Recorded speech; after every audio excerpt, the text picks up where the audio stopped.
28 जून 1914 को ऑस्ट्रिया के राजकुमार Franz Ferdinand अपनी पत्नी सोफी के साथ बोस्निया की राजधानी सराजेवो के दौरे पर आए थे। फ्रांज फर्डिनेंड एक खुली गाड़ी में थे और शहर के बीच से गुजर रहे थे, जहां ब्लैक हैंड नामक एक सर्ब राष्ट्रवादी गुट ने उन पर हमला करने की नीति बनाई। फ्रांज फर्डिनेंड पर उस दिन एक और हमला हुआ था, जहां हमलावर ने उनकी गाड़ी पर एक विस्फोटक फेंका था। विस्फोटक उनकी गाड़ी पर लगने के बजाय पिछली गाड़ी पर जाकर लगा, इसके कारण कुछ अधिकारी घायल हो गए। फ्रांज फर्डिनेंड उन्हीं घायल अधिकारियों से मिलने जा रहे थे, पर जिस रास्ते से वो उन घायल अधिकारियों को मिलने जा रहे थे, वहाँ ब्लैक हैंड गुट का एक और सदस्य उपस्थित था, गवरीलो प्रिंसिप, जिसने ऑस्ट्रिया के राजकुमार फ्रांज फर्डिनेंड और उनकी पत्नी सोफी की बहुत ही निकट से गोली मारकर हत्या कर दी। हत्या के कुछ ही दिन बाद जुलाई में बहुत सारी घटनाएं होना आरंभ हो गई। 28 जुलाई 1914 को ऑस्ट्रिया और हंगरी ने जर्मनी के सहयोग के साथ सर्बिया पर युद्ध की घोषणा कर दी। युद्ध आरंभ होने से पहले ऑस्ट्रिया और हंगरी ने सर्बिया को एक अंतिम चेतावनी दी, जहां पर उसके सामने कई सारी शर्तें रखी, पर सर्बिया उन सारी शर्तों को मानने से नाकाम हो गया, जिसके बाद युद्ध आरंभ हो जाता है। 30 जुलाई 1914 रशिया का लामबंद करना। उसके ठीक 2 दिन बाद 30 जुलाई 1914 को रशिया, जो कि सर्बिया का एक मजबूत राजनीतिक और सांस्कृतिक साथी था, उसने सर्बिया के बचाव में अपने सैनिकों को तैनात करना आरंभ कर दिया, जिससे जर्मनी, जो कि ऑस्ट्रिया और हंगरी का साथी था, उसे खतरा महसूस होने लगा। ठीक 2 दिन बाद 1 अगस्त 1914 को जर्मनी ने रशिया पर युद्ध का ऐलान कर दिया। 3 अगस्त 1914 और उसके ठीक 2 दिन बाद 3 अगस्त 1914 को जर्मनी फ्रांस पर भी युद्ध की घोषणा कर देता है। जर्मनी ऐसा इसलिए करता है क्योंकि उसे डर था कि फ्रांस रशिया का साथ दे सकता है, और जर्मनी का ये दांव स्लीफन योजना के नाम से भी प्रसिद्ध है, जहां पर उनकी रणनीति ये थी कि वो फ्रांस को इस युद्ध में बहुत जल्दी ही हरा दें। 4 अगस्त 1914 और अगले ही दिन जर्मनी ने अपने कदम बेल्जियम की ओर बढ़ाना शुरू कर दिया। बेल्जियम, जो कि एक तटस्थ देश था, और ब्रिटेन, जिसकी फ्रांस और बेल्जियम से बहुत अच्छे रिश्ते थे, उसे जर्मनी पर युद्ध घोषित करना पड़ा, क्योंकि ब्रिटेन ये नहीं चाहता था कि बेल्जियम की तटस्थता किसी भी तरह टूटे। 1914 के अंत तक ये युद्ध विश्वव्यापी युद्ध बन गया था, जिसने कई देशों को अपने अंदर शामिल कर लिया था। 1915 इटली का मित्र राष्ट्रों के साथ जुड़ना। इटली, जो पहले जर्मनी और ऑस्ट्रिया हंगरी त्रिपक्षीय गठबंधन का हिस्सा था, उसने अपना रुख बदल लिया और वो मित्र राष्ट्रों के साथ जाकर जुड़ गया। इटली को यह आशा थी कि वो ऑस्ट्रिया हंगरी से काफ़ी क्षेत्र हड़प लेगा। 1916 तक ये युद्ध पश्चिमी मोर्चे पर हो रहे एक अर्थहीन संघर्ष में बदल चुका था, खास तौर पर जर्मनी और मित्र राष्ट्रों के बीच। सोम का युद्ध एक विशाल युद्ध था। 1917 संयुक्त राष्ट्र का युद्ध में समाविष्ट होना। अमेरिका 3 सालों तक इस युद्ध से दूर रहता है, और 1917 में अमेरिका भी इस युद्ध में शामिल हो जाता है। अमेरिका के युद्ध में शामिल होने के 2 प्रमुख कारण थे। इसमें से एक कारण था जर्मनी का अप्रतिबंधित पनडुब्बी युद्ध, जिसमें उन्होंने लुसिटेनिया नामक एक जहाज को डुबा दिया था, जिसमें अमेरिकी नागरिक भी थे। और दूसरा था जिमरमैन का तार, जिसमें उन्होंने मेक्सिको को अमेरिका के खिलाफ युद्ध लड़ने के लिए प्रेरित किया था। अप्रैल 1917 में अमेरिका ने जर्मनी के खिलाफ युद्ध की घोषणा कर दी। 1917 के अंत तक बोल्शेविक क्रांति के बाद नई सरकार रशिया को लड़ाई से खींच लेती है। केंद्रीय शक्तियों के साथ हुई संधि के तहत 3 मार्च 1918 को रशिया अपने आप को औपचारिक रूप से भी युद्ध से वापस निकाल लेता है। मार्च 2018 में जर्मनी अपना आखिरी दांव चलता है, जिसे स्प्रिंग ऑफेंसिव या लुडेनडॉर्फ ऑफेंसिव भी कहा जाता है, जिससे वो बड़ी संख्या में आ रहे अमेरिकी सैनिकों से पहले उस युद्ध को जीत सकें।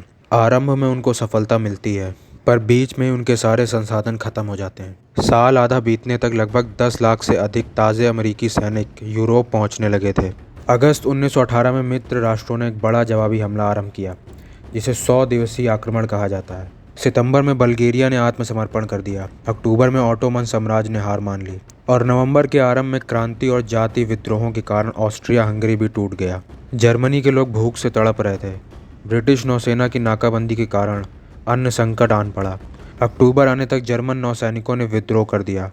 मजदूरों और सैनिकों ने काउंसिल बनाकर शांति की मांग आरंभ कर दी। 9 नवंबर को जर्मन सम्राट कैसर ने सत्ता छोड़ दी और जर्मनी एक गणराज्य बन गया।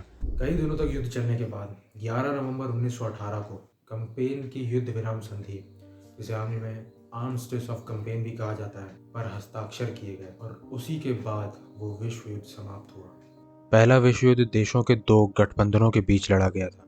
एक गठबंधन था मित्र शक्तियां, जिन्हें आंट पावर्स भी कहा जाता है। आंट पावर्स के साथ जो देश, साम्राज्य या उपनिवेश थे, वो थे फ्रांस संयुक्त साम्राज्य, रशिया, इटली संयुक्त राष्ट्र, Serbia, Belgium, Japan, Romania, Greece, पुर्तगाल, मोंटेनेग्रो, ऑस्ट्रेलिया, कनाडा और न्यूजीलैंड। और दूसरा गठबंधन था केंद्रीय शक्तियां यानी सेंट्रल पावर्स। और केंद्रीय शक्तियों के साथ जो साम्राज्य थे वो थे जर्मन साम्राज्य, ऑस्ट्रिया हंगरी, ओटोमन साम्राज्य और बल्गेरिया। यही 4 साम्राज्य सबसे प्रमुख केंद्रीय शक्तियां थी। तो इस युद्ध का कारण क्या था? विश्व युद्ध एक के जो प्रमुख कारण थे वो थे लंबे समय से चला आ रहा तनाव और अचानक हुआ भड़काव। पर इतिहासकार इन सभी कारणों के साथ एक और कारण जोड़ते हैं जिसे वो संक्षेप में मेन ही कहते हैं, यानी मिलिटरिज्म, अलायंसेज, इंपीरियलिज्म और नेशनलिज्म। और इन सब के साथ एक चिंगारी अचानक से भड़क जाती है जब गवरीलो प्रिंसिप ने फ्रांस फर्डिनेंड को गोली मार दी। जहां ऑस्ट्रिया हंगरी उसके बाद सर्बिया पे बहुत सारी मांगे रख देता है,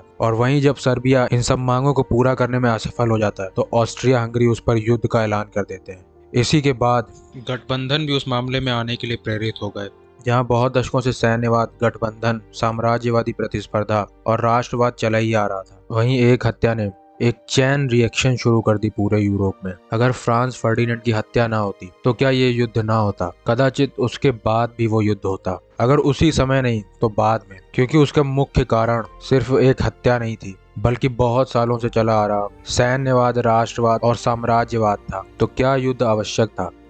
नहीं, बिल्कुल नहीं। पर जिस तरह से यूरोप की शक्तियां बर्ताव कर रही थी इसकी संभावना और बढ़ती ही गई। तो विश्व युद्ध एक में अनुचित कौन था? तो इसमें किसी एक को सीधे तौर पे अनुचित नहीं बता सकते। बहुत सी शक्तियों की अलग अलग त्रुटियां हैं। जैसे ऑस्ट्रिया हंगरी की त्रुटि, उन्होंने इस हत्या का इस्तेमाल सर्बिया को कुचलने और बाल्कान में अपना प्रभाव बढ़ाने के बहाने के रूप में किया। युद्ध भड़काने के लिए एक बहुत ही कठोर अल्टीमेटम जारी कर दिया। और जर्मनी का दोष ये था कि उसने ऑस्ट्रिया हंगरी को बिना शर्त समर्थन का वादा करते हुए एक खाली चेक दिया। बेल्जियम, जो कि तटस्थ देश था, उस पर आक्रमण करने की योजना बनाई और सबसे पहले रूस और फ्रांस पर युद्ध की घोषणा की। रशिया का दोष ये था कि उसने सर्बिया का समर्थन करने के लिए बड़ी जल्दी लामबंद कर दिया, ये जानते हुए कि इससे एक बड़ा युद्ध भी छिड़ सकता है। रूस खुद को स्लावों का रक्षक मानता था और उसे चिंता थी कि ऑस्ट्रिया बाल्कान पर हावी हो जाएगा। फ्रांस की त्रुटि यह थी कि उसने बिना शर्त रूस का समर्थन किया, जानते हुए भी कि जर्मनी अपनी प्रतिक्रिया दे सकता है। 1871 में अल्सैस लोरेन को खोने के बाद फ्रांस को जर्मनी से खतरा महसूस हुआ था। और ब्रिटेन का दोष यह था कि उनकी नीतियां ही स्पष्ट नहीं थी। जर्मनी को पूरा विश्वास नहीं था कि ब्रिटेन बेल्जियम के लिए युद्ध करेगा, लेकिन यह भी कि ब्रिटेन ने आखिरी क्षण तक युद्ध टालने के लिए मध्यस्थता करने की कोशिश की। जर्मनी के बेल्जियम पर आक्रमण ने ब्रिटेन को मजबूर कर दिया। ब्रिटेन ने बेल्जियम की तटस्थता की रक्षा करने का वचन दिया था। तो इस युद्ध में उचित कौन था? दरअसल कोई भी पक्ष अत्याचार को समाप्त करने जैसे नेक उद्देश्य के लिए नहीं लड़ रहा था। ज्यादातर नेता अपनी शक्ति, गठबंधनों और राष्ट्रीय गौरव को बचाने के लिए लड़ रहे थे। इस युद्ध में कोई सही तो नहीं था, पर अगर कोई लाचार था तो वो थे लाखों आम सैनिक और नागरिक जिन्हें नेताओं की असफलताओं का खामियाजा भुगतना पड़ा। इस लड़ाई को द एलाइज ने जीता, यानी मित्र शक्तियों ने, जिसमें फ्रांस, ब्रिटेन, रूस जो 1917 में युद्ध से बाहर हो जाता है, इटली जो कि बाद में केंद्रीय शक्तियों के साथ मिल गया था, संयुक्त राष्ट्र जो 1917 में इस युद्ध में समाविष्ट हुआ, सर्बिया, बेल्जियम और जापान, और इसके साथ और भी बाकी देश, साम्राज्य या उपनिवेश। तो केंद्रीय शक्ति ये युद्ध हारे कैसे? उनके हारने के कई कारण, जैसे जर्मनी का एक साथ 2 मोर्चों पर लड़ना। दूसरा कारण था अंग्रेजों की नौसैनिकों की नाकाबंदी, जिसने उनकी अर्थव्यवस्था का गला घोंट दिया।